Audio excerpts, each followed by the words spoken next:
नमस्कार। पूर्व में मैंने नींद में ध्यान के बारे में 5 भाग में चर्चा करने की बात बताई थी।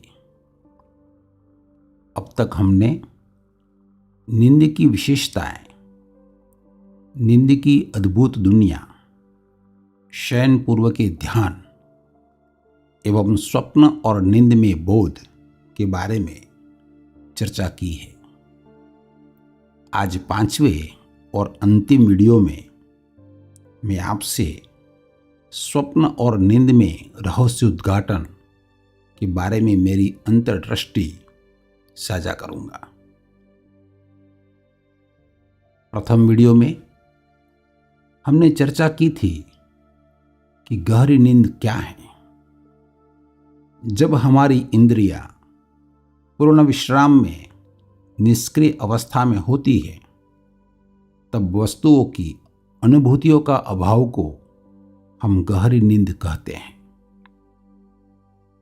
इसलिए हमारी दिनचर्या में हम नींद को एक तरह की अनुपस्थिति के रूप में जानते हैं, लेकिन जब हम नींद में सजग होते हैं, बोधपूर्ण होते हैं, तो नींद हमारे रहस्य का खजाना बन जाती है और वही रहस्य हमारे सामने सपनों के माध्यम से प्रकट करती है। कुछ प्रयोग और ध्यान में आपने देखा होगा कि हमारी जागृत अवस्था में चेतन मन निर्देशक होता है, लेकिन यह नींद में निष्क्रिय हो जाता है। नींद में चेतन मन के स्थान पर अचेतन मन एक स्थानापन्न निर्देशक होता है। विडंबना यह है कि हमारी दिनचर्या में जागृत अवस्था और सुषुप्ति अवस्था की ये दोनों निर्देशक एक दूसरे से बात नहीं करते, लेकिन जब हम बोध के साथ सहज सजगता के साथ सो जाते हैं, तो वही बोध एक निरंतर साक्षी होता है। तब हम अपने कई रहस्यों से सपनों के माध्यम से रूबरू होते हैं। ऐसे रहस्य उद्घाटन के लिए योग सूत्र 38 में पतंजलि ने कहा है, स्वप्न निद्रा ज्ञान आलम्बनवा, अर्थात स्वप्न और निद्रा भी ज्ञान का आधार बनते हैं। पतंजलि का कहना है कि स्वप्न और निद्रा में उपलब्ध ज्ञान पर ध्यान करो। स्वप्न और निद्रा बहुत सारा ज्ञान ला सकते हैं, क्योंकि यह अचेतन मन हमारा खजाना है। हम हर पुरानी बात को संजोकर रखने के आदी हैं और हमने बहुत सी चीजों को अचेतन मन में संजोया है। वह हमारा भंडार खाना है, वाकई हमारे कई जन्मों का तहखाना है। सपने अचेतन मन की एक जबरदस्त गतिविधि है, सोचने से भी ज्यादा शक्तिशाली और ज्यादा अर्थपूर्ण भी, क्योंकि वे हमारी सोच से ज्यादा हमारे अस्तित्व की गहरी परतों से जुड़े होते हैं। जब हम सो जाते हैं तो चेतन मन जो पूरे दिन काम करता था, वह थक जाता है, बंद हो जाता है। यह चेतन मन अचेतन मन की तुलना में बहुत छोटा है। शोधकर्ताओं का कहना है कि अचेतन मन की तुलना में यह चेतन मन 10वां हिस्सा है।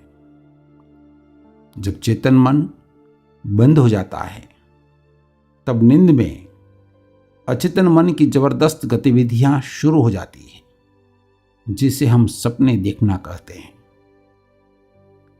जब हम सपनों को देखना शुरू करते हैं, तो हम मोटे तौर पर 5 तरह के सपने पाते हैं।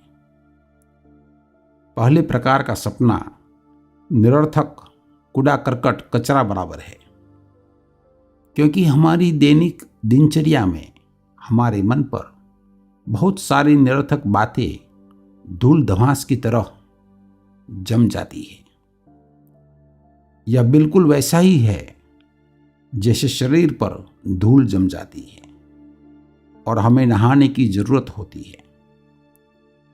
उसी तरह मन में भी बेमतलब की बातें, निरर्थक कचरा इकट्ठा होता है।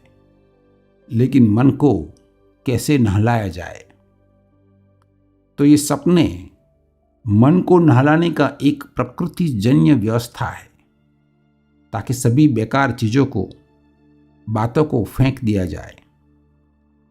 पहले प्रकार के सपने सपनों का सबसे बड़ा हिस्सा है, लगभग 90%, और उन पर ज्यादा ध्यान देने की जरूरत नहीं है। जैसे जैसे हमारी सजगता बढ़ेगी, हम देख पाएंगे कि वे सपने कितने निरर्थक और बेकार है। दूसरे प्रकार का सपना एक तरह की इच्छा पूर्ति है। हमारे अस्तित्व की कई प्राकृतिक जरूरतें हैं जो पूर्ति की मांग करती हैं, लेकिन बाहरी दुनिया के अपने तर्क है, अपने नियम हैं, अपने अर्थ है और अपने मर्म हैं। और इन जरूरतों का समय, अर्थ, तर्क और मर्म के साथ कोई भी बेमेल होना इन जरूरतों को अस्वीकार्य करार देता है। लेकिन सपनों में चेतन मन की अनुपस्थिति में उन प्राकृतिक जरूरतों को मौका मिलता है और वे पूर्ति की तलाश करती है।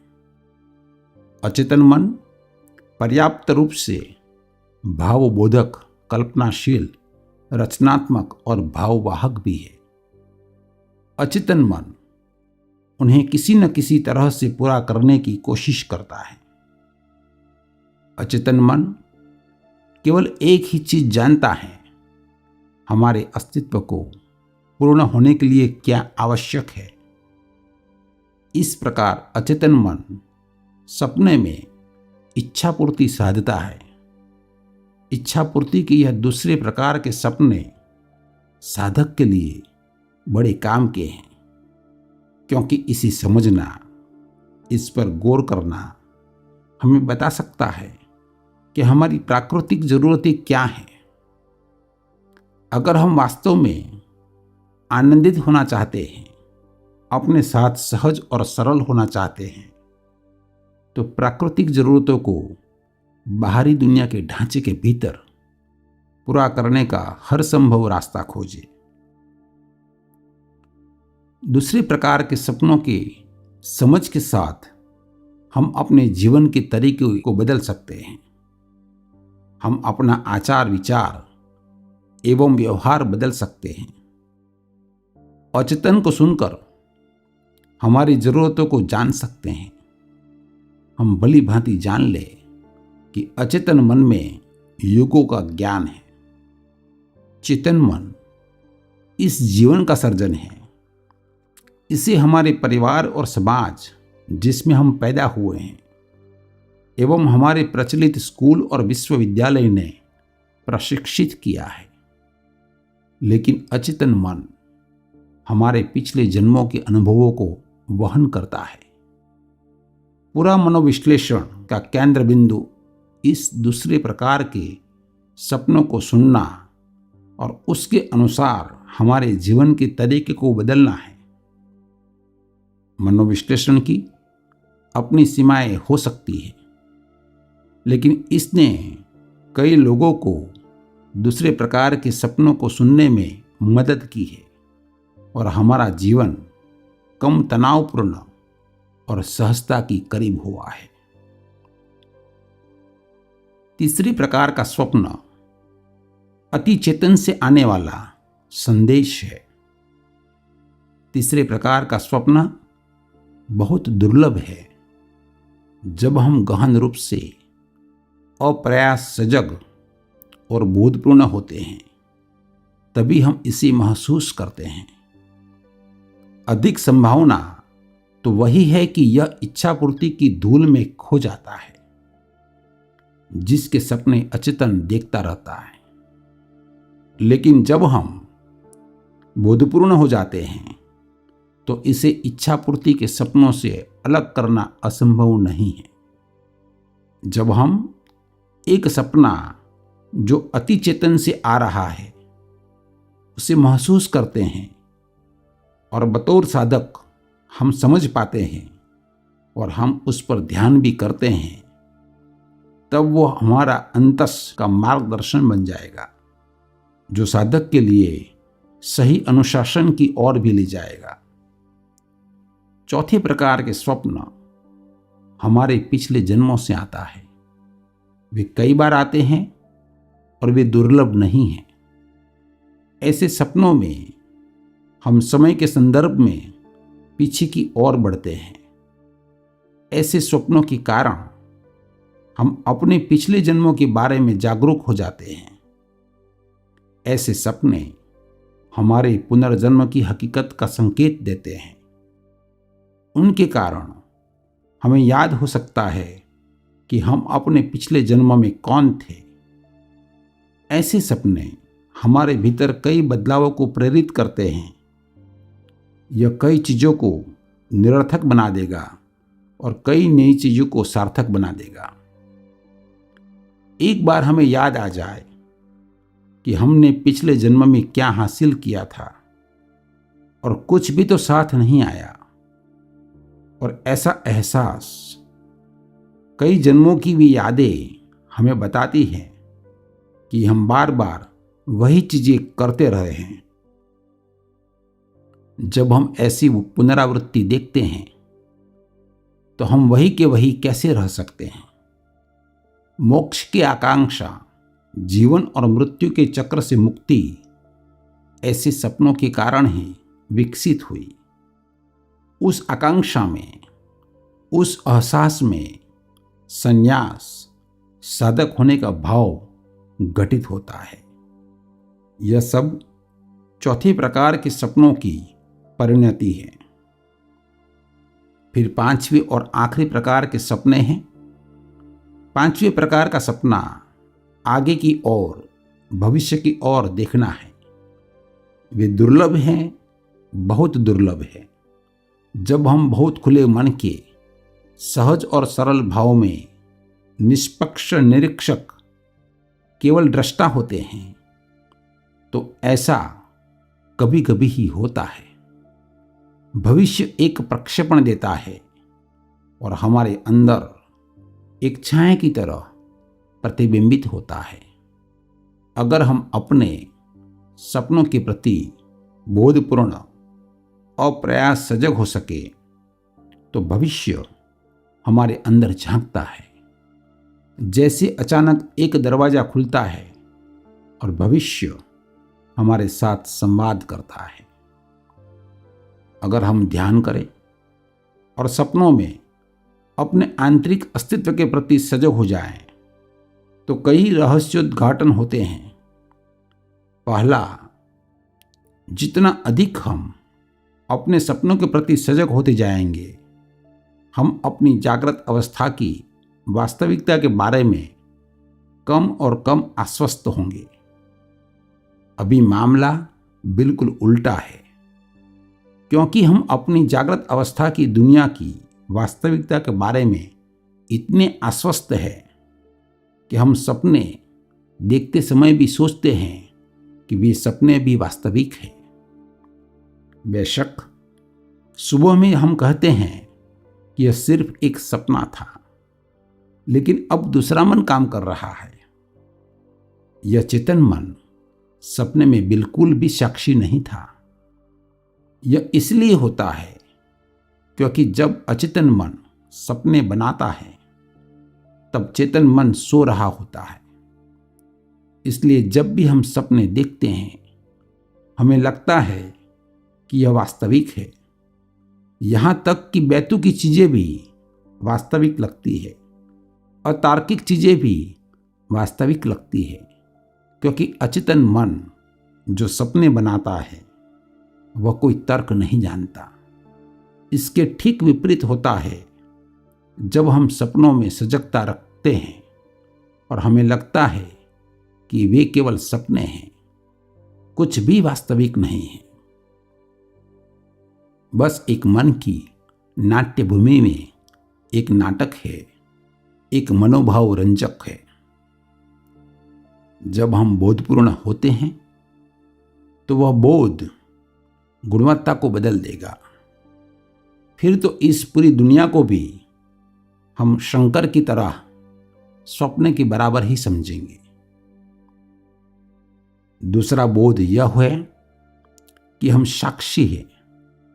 स्वप्न तो स्वप्न अवस्था में होता है, लेकिन हम उसका हिस्सा नहीं होते।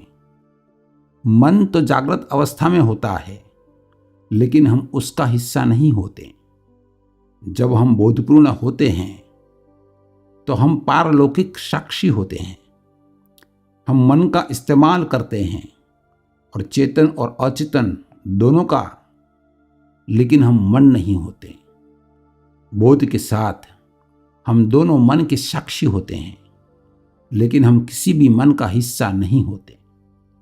हम दोनों मन से परे होते हैं, पारलौकिक साक्षी होते हैं, और यह साक्षी होना ही अंतिम परम बोध है। फिर चाहे हम सोते हुए सपना देखें या जागते हुए, इससे कोई फर्क नहीं पड़ता, हम साक्षी ही रहते हैं। क्या आपको याद है, मैंने आपको गुरु चुवांगजू की दुविधा की कहानी सुनाई थी।